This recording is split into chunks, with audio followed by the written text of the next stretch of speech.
எல்லாருக்கும் good morning. என்னோடய name வந்து தமிழ்ச்செல்வன். எஸ், நான் தென்காசி டிஸ்ட்ரிக்ட்லேருந்து வரேன். கனரா பேங்க் கிளர்க்கை கிளியர் பண்ணியிருக்கேன். இதுதான் என் வாழ்க்கையோட ஃபஸ்ட்டு வின்னு, ஃபஸ்ட்டு சக்ஸஸ் மேடை. இதுதான். ரொம்ப பேசணும்னு ப்ரிப்பேர் பண்ணிட்டு வந்தேன். மேடை ஏறணுன்னு ஒரு மாதிரி எமோஷனல் ஆகுது. ஏன்னா எங்கள் அப்பா அம்மா இன்னைக்கு வரல.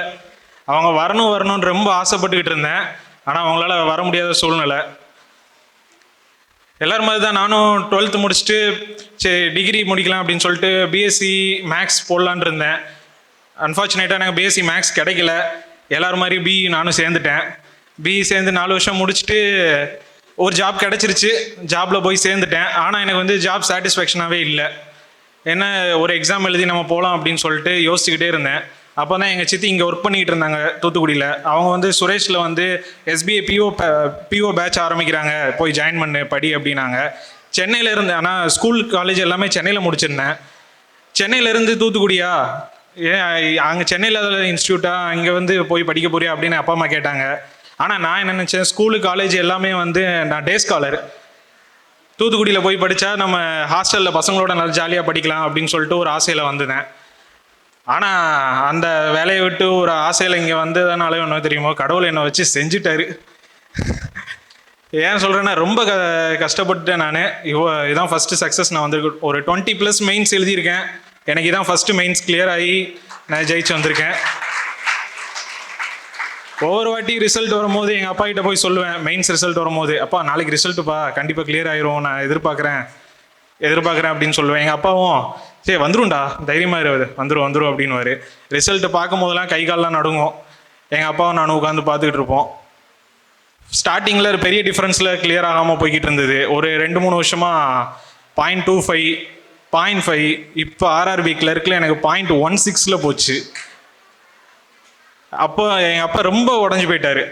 இது வரைக்கும் என் அப்பா உடஞ்சி போய் நான் பார்த்ததே கிடையாது. ரொம்ப உடஞ்சி போயிட்டார். என்னடா வயசும் ஆயிடுச்சு, கிளியர் பண்ணுவியா மாட்டியான்னு அவருக்கு டவுட் வந்துருச்சு. எனக்கு என்ன சொல்கிறதுனே தெரியல. இப்போ ஒரே ஒரு எக்ஸாம் இருக்குது, எஸ்பிஐ கிளர்க் இருக்குது, அதை நான் முடிச்சுட்டு வரேன், என்னை ஒரு வாட்டி நம்பி என்னை அனுப்புங்க, நான் முடிச்சுட்டு வரேன் அப்படின்னு சொன்னேன். இங்கே வந்து எனக்கு படிக்கிறதா வேணாமா, கண்டினியூ பண்ணவா, எஸ்பிஐ கிளர்க்கும் கிளியர் ஆகாட்டி என்ன பண்ணுறது அப்படின்னு ரொம்ப யோசிச்சுக்கிட்டே இருந்தேன். கடைசியில் எஸ்பிஐ கிளர்க்கு படிச்சுட்டு இருக்கும்போது April 1 ரிசல்ட் வந்தது. நான் இங்கே வழக்கமாக ரிசல்ட் அன்றைக்கி நான் வீட்டுக்கு போயிடுவேன், அப்பா கூட சேர்ந்து பார்க்கலாம் அப்படின்னு சொல்லிட்டு. இந்த வாட்டி நான் எங்கள் அப்பாக்கிட்டே ரிசல்ட் வருதுன்னு சொல்லலை, ரிசல்ட்டு 1ஆம் தேதி தான் அப்படின்னு எதுவுமே சொல்லலை. நான் வாட்டுக்கு எங்கள் மேன்ஷனில் ஒரு ரூமில் போயிட்டு கதவை அடைச்சிட்டு 2 கதவையும் அடைச்சிட்டு உள்ளே உட்காந்துருந்தேன்.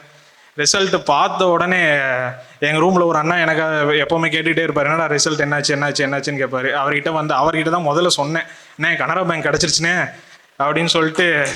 ஒரு என்ன பேசுறதுனே தெரியல அவர்கிட்ட. அப்படியே அழுதுட்டேன். ஏன்டா எமோஷனல் ஆகிற, சரி விடு அப்படின்னு சொல்லிட்டு அப்பா கிட்ட போய் சொல்லு அப்படின்னாரு. நான் நேரடியாக போய் சொல்ல போகிறேனே அப்படின்னு சொல்லிட்டு எங்கள் அப்பாவுக்கு கிளம்புனேன். கரெக்டாக எங்கள் அப்பா கால் வந்தது நேரம். அவருக்கு என்ன தெரிஞ்சது தெரில, தம்பி இன்னைக்கு ரிசல்ட்டு தானே உனக்கு, என்ன ஆச்சு அப்படின்னாரு. ஒரு மாதிரி டவுட்டாகவே கேட்டார். அப்பா பாஸ் ஆகிட்டேன்ப்பா, கனரா பேங்க் கிடச்சிருக்குப்பா அப்படின்னேன். உண்மையோட சொல்கிற அப்படின்னு சொல்லிட்டு ஃபோனில் அழுதாரு. அது அந்த அழுகை என்னால் நேரில் பார்க்க முடியலன்னு சொல்லிட்டு ஒரு கவலை. சத்தியமாக அது ஜெயிச்சாதான் அதோட இது ஃபீல் புரியுது. 2020 நான் ஒர்க் பண்ணிகிட்டு இருந்தேன். ஒர்க் பண்ணிகிட்டு இருக்கும்போது ஏன்டா அந்த வேலையை விட்டு போகிறேன் நிறைய பேர் கேட்டாங்க. இல்லை எனக்கு என் அப்பா வந்து சின்ன வயசுலேருந்து ரொம்ப கஷ்டப்பட்டார். அவருக்காக நான் ஒரு கவர்மெண்ட் வேலை வாங்கணும். ஒரே ஒரு பையன் தான் இருக்கேன். நானும் ப்ரைவேட்லேயே வேலை பார்த்துக்கிட்டு எத்தனை நாள் தான் இது பண்ண முடியும், ஒரு கவர்மெண்ட் வேலை போகணும் அப்படின்னு சொல்லிட்டு ரொம்ப ஆசைப்பட்டு படிக்க வந்தேன். 2020 வரைக்கும் இங்கே படிச்சுட்டு இருந்தேன். அதுக்கப்புறம் திருப்பி கொரோனானால ஏதாவது ஒரு ஜாபுக்கு போகலாம் அப்படின்னு சொல்லிட்டு அந்த கொரோனா பீரியடில் ஒரு 1 இயராக ஒர்க் பண்ணிக்கிட்டு இருந்தேன். அப்போது அப்பா அம்மா 2 பேருமே கொரோனா பயங்கரமாக அஃபெக்ட் ஆயிடுச்சு. எனக்கு வேலூரில் வேலை போட்டிருந்தாங்க, அப்பா அம்மா சென்னையில் இருந்தாங்க. நான் இப்போ வேலை பார்த்துக்கிட்டு இருந்த இடத்துல சார் ட்ரான்ஸ்ஃபர் கொடுக்க முடியுமா அப்படின்னு கேட்டிருந்தேன். அப்பா அம்மா 2 பேருமே கொரோனா அஃபெக்ட் ஆயிடுச்சு, நான் வந்து அவங்கள பார்த்துக்கணும் அப்படின்னு சொன்னேன். தரமாட்டேன் அப்படின்னாங்க. சரி தராட்டி பரவாயில்ல, நான் வேலையை விட்டுட்டு போகிறேன், நான் அவங்கள 2 பேரையும் பார்த்துக்கிட்டோம், வீட்டில் உட்காந்து படிச்சுக்கிறேன் அப்படின்னேன். அந்த கொரோனா அஃபெக்டில் இருந்து இன்னும் எங்கள் அப்பாவால் மீள முடியல. லங்ஸ் அஃபெக்ட் ஆகி நான் ரொம்ப கஷ்டப்பட்டுக்கிட்டு இருக்காரு. அவர் நீங்கள் வந்திருக்கணும், ஆனால் அவரால் ஆக்சிஜன் சப்ளை இல்லாமல் ரொம்ப நேரம் இருக்க முடியாததுனால வீட்டிலே இருக்காரு. அவரோட ஆசீர்வாதம் இருக்கும்னு நான் நம்புகிறேன். கண்டிப்பாக அடுத்த சக்ஸஸ் மீட்டுக்கு நான் வருவேன். அவரை கண்டிப்பாக கூட்டு வருவேன்னு நான் நம்புகிறேன். ரொம்ப தேங்க்யூ. சுரேஷ் IAS அகாடமி, வெற்றியின் முகவரி.